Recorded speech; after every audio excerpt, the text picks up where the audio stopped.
अपनी इंग्लिश को इम्प्रूव करने के लिए सब्सक्राइब कीजिए अपने channel knowledge booster Umesh sir को और इस बेल आइकन के बटन को दबाना ना भूलें ताकि आप देख सकें लेटेस्ट वीडियो सबसे पहले। वेलकम फ्रेंड्स, स्टूडेंट्स, स्वागत है आपका आपके अपने channel knowledge booster Umesh sir में। और आज हम पढ़ने वाले हैं 11th और 12th की दृष्टि से बहुत ही इम्पोर्टेंट एक आर्टिकल को, जो बोर्ड की परीक्षाओं से या फिर लोकल कॉलेज में होने वाली परीक्षाओं की दृष्टि से काफ़ी महत्वपूर्ण है।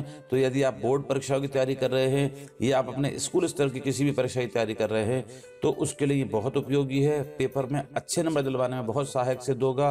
बस ज़रूरत है इसको सही से समझकर अभ्यास कर लिखने की। तो मेरा निवेदन है कि आपसे अच्छी तरीके से समझिएगा।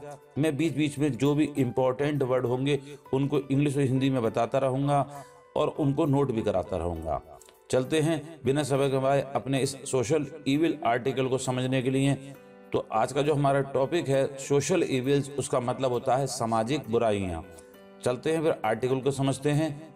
Social evils are the issues. Issues का मतलब है मुद्दे, और सोशल इविल्स मैंने आपको बताया ही सामाजिक बुराइयां, यानी social evils are the issues, यानी सामाजिक बुराइयां वे मुद्दे हैं दैट डायरेक्टली और इनडायरेक्टली, जो प्रत्यक्ष रूप से या अप्रत्यक्ष रूप से अफेक्ट माने प्रभावित करते हैं मेंबर्स ऑफ ए सोसाइटी, जो समाज के सदस्यों को प्रत्यक्ष और अप्रत्यक्ष रूप से प्रभावित करते हैं। तो हम पूरी लाइन को कह सकते हैं कि सामाजिक बुराइयां वे मुद्दे हैं जो समाज के सदस्यों को प्रत्यक्ष या अप्रत्यक्ष रूप से प्रभावित करते हैं। And are considered a point of controversy. Considered माने समझा जाना, माना जाना, और कंट्रोवर्सी का मतलब है विवाद, और जो विवाद के मुद्दों के रूप में भी जाने या माने जाते हैं। और a problem in regards to moral values, या फिर नैतिक मूल्यों के संबंध में भी वो समस्या समझे जाते हैं।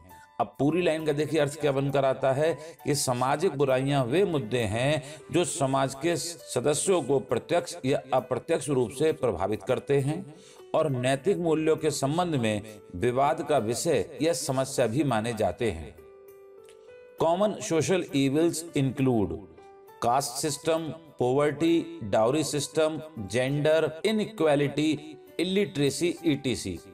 यानी कि कॉमन सोशल इविल इंक्लूड यानी आम सामाजिक बुराइयों में शामिल हैं। क्या क्या शामिल हैं? कास्ट सिस्टम यानी जाति व्यवस्था, पॉवर्टी मीन्स गरीबी, डाउरी सिस्टम यानी दहेज प्रथा, जेंडर इनइक्वालिटी यानी लैंगिक असमानता, इलिटरेसी माने अशिक्षा।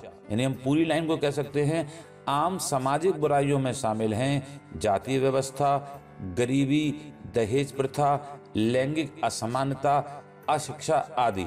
The social evils and the superstition. Superstition का मतलब होता है अंधविश्वास।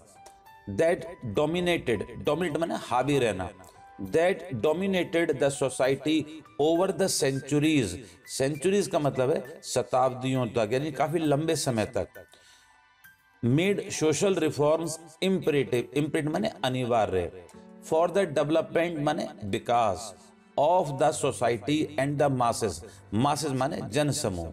यानी कह सकते हैं सदियों से समाज पर हावी रही सामाजिक बुराइयों और अंधविश्वासों ने समाज और जनता के विश्वास के लिए सामाजिक सुधारों को अनिवार्य बना दिया। इन द 19th सेंचुरी और 19वीं सदी में द न्यूली एजुकेटेड, जो नए शिक्षित लोग थे, इंक्रीजिंगली रिवोल्टेड, रिवोलेटेड का मतलब है विरोध करना, against the rigid social conventions.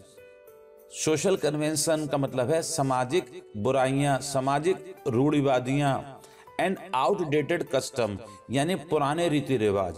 तो हम पूरी लाइन को तो कह सकते हैं 19वीं सदी में नए शिक्षित लोगों ने कठोर सामाजिक रूढ़ियों और पुराने रीति रिवाजों के खिलाफ विद्रोह किया। यदि आपको हमारी वीडियो पसंद आ रही है तो वीडियो को लाइक करना ना भूलें और शेयर करें उन सभी को जिनके लिए यह उपयोगी है। They could no longer tolerate irrational and dehumanising social practices. वे अब तर्कहीन और अमानवीय सामाजिक प्रथाओं को बर्दाश्त नहीं कर सकते थे। इरेशनल माने असमान यानी तर्कहीन, जिसमें तर्क ना हो। डिह्यूमनाइजिंग का मतलब है अमानवीय, सोशल प्रैक्टिसेस सामाजिक प्रथाओं को।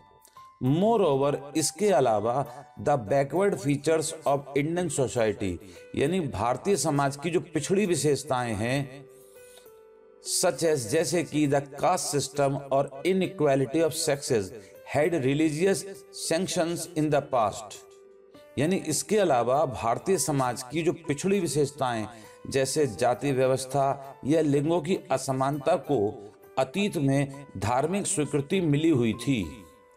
Therefore, it was necessary to reform religious practices as well. इसीलिए धार्मिक प्रथाओं में भी सुधार करना आवश्यक था। यदि आपने हमारे चैनल को पहले ही सब्सक्राइब कर लिया है तो आपका बहुत बहुत शुक्रिया और धन्यवाद। और यदि आप हमारी वीडियो पर पहली बार आए हैं तो चैनल को सब्सक्राइब जरूर कर लें और नोटिफिकेशन की बेल को भी जरूर ऑन कर लें ताकि ऐसे ही वीडियो की जानकारी आपको समय से मिलती रहे।